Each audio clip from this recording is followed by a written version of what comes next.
నమస్తే అండి. ఈ వీడియో సంథింగ్ స్పెషల్. నేను ఇప్పుడు మ్యూజిషియన్ వీణా శ్రీవాణి కింద ఈ వీడియో చేయట్లేదు. ఒక సీనియర్ మీడియా పర్సన్, ఒక జర్నలిస్ట్గా ఈ వీడియోని చేస్తున్నాను. బికాస్ నేను సీనియర్ మీడియా పర్సన్ అని చెప్పుకోవటానికి ఒక పర్ఫెక్ట్ ఎలిజిబుల్ పర్సన్ని. ఎందుకంటే ఇప్పుడున్న మీడియాలో, మన తెలుగు మీడియాలో సో కాల్డ్ పెద్ద పెద్ద ఛానల్స్ లో పనిచేస్తున్న వాళ్ళందరూ నాతో పాటు ఏళ్ల తరపడి 1000 ఎపిసోడ్లు చేసిన వాళ్ళు కూడా దాంట్లో ఉన్నారు. అఫ్ కోర్స్ ఆ టాపిక్ పక్కన పెడితే ఈ వీడియో చేయటానికి రీజన్ ఏంటంటే, మీడియా, మా అసోసియేషన్ కంప్లైంట్స్. ఇవాళ నాకు ఇందాక ఒక జర్నలిస్ట్, ఒక పెద్ద ఛానల్లో పనిచేసే ఆయన, నాకు ఆప్తులు, ఒక పోస్ట్ పంపించారు. ఫలానా సో కాల్డ్ ఆస్ట్రాలజర్ మీద ఇలా ఏదో ఎవరికో కంప్లైంట్ ఇచ్చారు, ఎందుకంటే నాగ చైతన్య సమంత గురించి ఏదో చెప్పారు అని. ఇక్కడ నేను ఒక జర్నలిస్ట్గా మాట్లాడుతున్నాను. ఓకే, మా జర్నలిస్టుల్లోనే ఒక జర్నలిస్ట్, నా కొలీగ్ అనుకుందాం, పంపించారు. అంటే సరే, ఒక జ్యోతిష్యం చెప్పిన ఒక మనిషి మీద సో కాల్డ్ ఛానల్స్ గంటలు గంటలు మీటింగులు పెట్టేసి గంటలు గంటలు టైం స్పెండ్ చేసేసి అంత అవసరం ఏముందన్నది అర్థం కాలేదు. ఎందుకంటే మీడియా అనేది ఎంత పవర్ఫుల్ అండి. అసలు మీడియా అనేదానికి అసలు విలువే లేకుండా అయిపోయిందని అందరికీ తెలుసు. ఆఫ్ కోర్స్ నేను ఇప్పుడేం కొత్తగా ఏం చెప్పక్కర్లేదు. కాకపోతే ఒకప్పుడు, అంటే నేను పనిచేసిన టైంలో జర్నలిస్ట్ అని చెప్పుకోవాలంటే ఖచ్చితంగా జర్నలిజం పాస్ అయి ఉంటేనే జర్నలిస్ట్ అని చెప్పుకోవచ్చు. ఇప్పుడు ఒక 2 ఇంటర్వ్యూలు చేసేస్తే చాలు జర్నలిస్ట్లే. ఆ లెక్కను చూసుకుంటే నేను సూపర్ జర్నలిస్టులు. ఎందుకంటే వందల ఇంటర్వ్యూలు తీసేసుకున్నాను, 1000 ఎపిసోడ్లు చేసేసాను. సో కాబట్టి ఈ జర్నలిస్టులందరూ నా కొలీగ్స్ జర్నలిస్టులు. ఇప్పుడు స్ట్రైట్ ఫార్వర్డ్ గా అడుగుతున్నాను, ఈ పలానా జ్యోతిష్యం చెప్పారు, పలానా వాడెవడో టమాటా కూరలో ఉప్పు ఎక్కువ వేసాడు, ఇంకెవడో ఏదో చేశాడు, ఇవి పక్కన పెడితే నేను పేర్లు తీయకూడదు అనుకుంటున్నాను, కానీ తీస్తున్నాను. గత నెల రోజుల నుంచి ఈ సో కాల్డ్ ఛానల్స్ లో రాజ్ తరుణ్, లావణ్య, వీళ్ళిద్దరిని వీళ్ళ స్టోరీని కూర్చోపెట్టి ఛానల్స్ కి ఉన్న మినిమం నీకు రూల్స్ కూడా తెలియకుండా, ఒక బీప్ సౌండ్లు లేకుండా, నువ్వు వాడితో పడుకున్నావు, నువ్వు దీంతో పడుకున్నావు, బూతులు.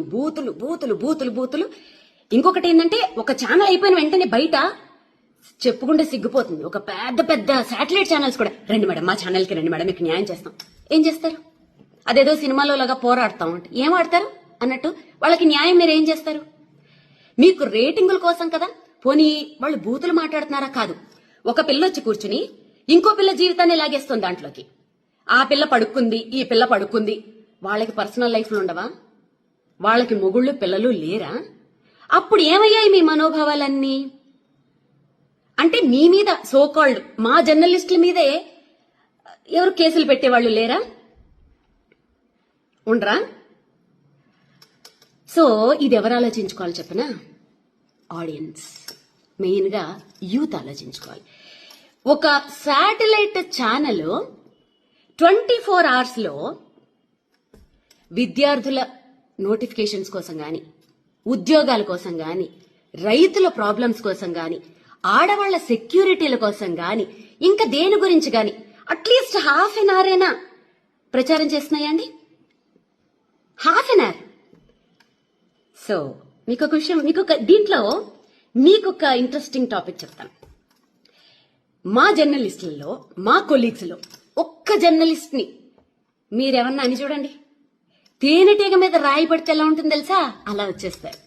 ఆ యూనిటీ మీలో ఉండాలి. ఓకే, సో కాల్డ్ ఈ మధ్య జర్నలిస్టులు ఎలా తయారయ్యారంటే, క్వశ్చన్లు అడుగుతుంటే కూడా అది క్వశ్చన్ లాగా అనిపిస్తలేవు, నాకు ఇంట్రాగేషన్ లాగా అనిపిస్తుంది. అన్నా ఎందుకన్నా ఆ రేంజ్ లో అడగాలి? మామూలుగా అడగచ్చు కదా క్వశ్చన్లు. కొంతమంది న్యూస్ రీడింగ్స్ చదువుతుంటారు, వాళ్ళు న్యూస్ రీడ్ చేస్తున్నట్టుండదు.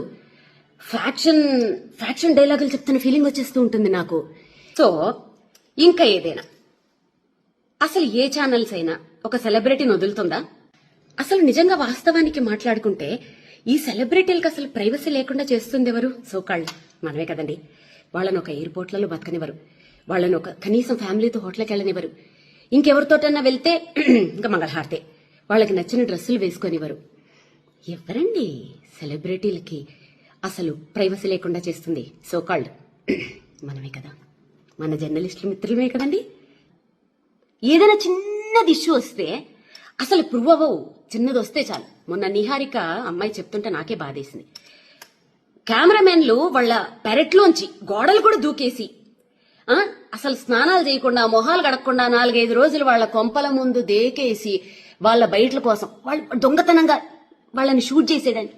ఏ ఎందుకంత దిగజారిపోవాలి మీడియా అంటే అదా?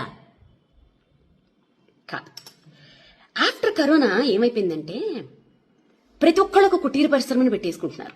ఆ కుటీర పరిశ్రమలు ఎంత దారుణంగా ఉంటున్నాయి అంటే, ప్రధానమంత్రి మోడీని మొదలు పెట్టుకుంటే, కొండ మీద వెంకటేశ్వర స్వామిని మొదలు పెట్టుకుంటే, ఒక జీసస్, అల్లా, దేవుడు, దెయ్యం ఏమీ లేదు. ఎవరిని పడితే వాడు వాడిని బూతులు తిట్టుకొని, వాడు వీడి బూతులు తిట్టేసుకోను. ఇది మనకి ఆర్టికల్ 19A ఇచ్చిన ఒక వరం. ఇక్కడ ఏంటంటే జోకు, ఒకళ్ళ మీద ఒకళ్ళు కేసులు వీటి మీద ఏం పనిచేయవు. అలా పెట్టదలుచుకుంటే ఎన్నో పెట్టచ్చు. సో ఇవాళ పొద్దుట మంచు విష్ణు అన్న ఫోన్ చేసి చాలా మర్యాదగా ఎంత చక్క పద్ధతిగా మాట్లాడాడు పాపం అతను. ఆ కల్చర్ బాగా నచ్చింది. అఫ్కోర్స్ విష్ణన్న ఒక పెద్ద హీరో కొడుకు గురించి ఒక జ్యోతిష్కుడు జ్యోతిష్యం చెప్పాడని కేసులు పెడతామని వీళ్ళు పెడుతున్నారని చెప్పి మీ దగ్గరికి వచ్చిన జర్నలిస్టులని మీరేమడగాలి తెలుసా? 100 మంది, ఒక్క సినిమా మీద 100 కుటుంబాలు ఆధారపడి ఉంటాయి. ఓకేనా? ఆ 100 కుటుంబాలని ఒక్క రివ్యూ తోటి సంకనాకి పెంచేస్తున్నారు చూశారు. ఆ రివ్యూవర్లని ఏం చెయ్యాలి ఫస్ట్ అది ఆలోచించండి. దాంట్లో మా జర్నలిస్టులు కూడా ఉండొచ్చు, తప్పేం లేదు. ఎవరినన్నా ఏమైనా చేసి పర్వాలేదు.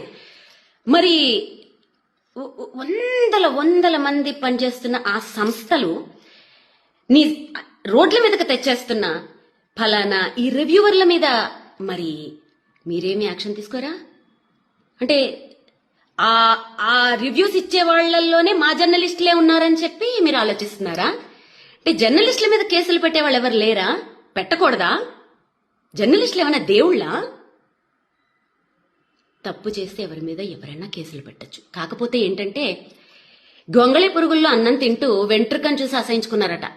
అలా ఉంది మా జర్నలిస్టుల కథ. మీరు చేసేదే పనులు, ఒక్కొక్క ఛానల్ ఒక్కొక్క పార్టీకి అంకితాలు. పొద్దున్న లేస్తే అవి తప్ప ఇంకో పనులు ఉండవు.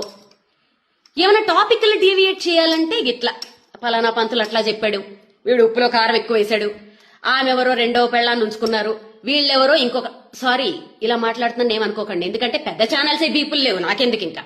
సో ఇంకెవరో ఇంకొక పొలిటీషియన్ ఎవరో 2వ భార్యను ఉంచుకున్నాడు. అబ్బా అబ్బా అబ్బా అబ్బా, ఇవి తప్ప మీడియా అంటే ఇదా?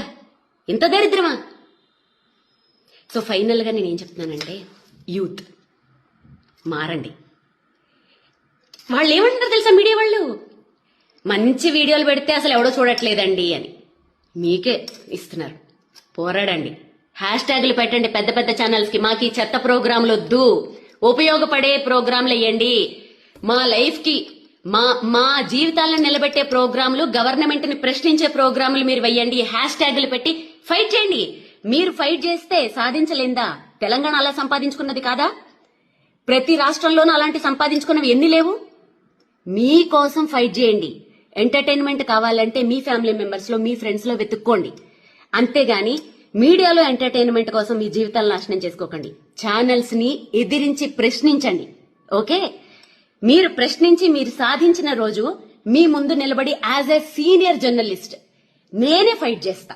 ఈ జ్యోతిష్యాలు, పురోహితుళ్ళు, అసలు ఇవన్నీ బ్యాన్. అసలు సోషల్ మీడియాలో చెప్పకూడదు. ఎవరైనా చెప్తే ఫస్ట్ నా మొగుడు కాదు, ఎవరు కాదు, ఫస్ట్ నేనే కేసు పెడతా. ఓకే? అసలు ఈ వీటికి నాంది పలికింది ఎవరు? మీడియా వాళ్లే కదా. 2009 నుంచి పలానా ఎవరైనా పెద్ద పొలిటీషియన్ హాస్పిటల్లో ఉంటే వాళ్ళు ఉంటారా పోతారా? ఒకవైపు జ్యోతిష్కులు, ఒకవైపు డాక్టర్లు. పలానా క్రికెట్ మ్యాచ్లు వస్తది, ఎవరు విన్ అవుతారు, ఓ పక్క జ్యోతిష్కులు, ఓ పక్క డాక్టర్లు, దాంట్లో ఫస్ట్ గా వేణుస్వామి ఉండాలి, లేకపోతే మళ్ళీ అది ఎవడో చూడడం. ఓకే,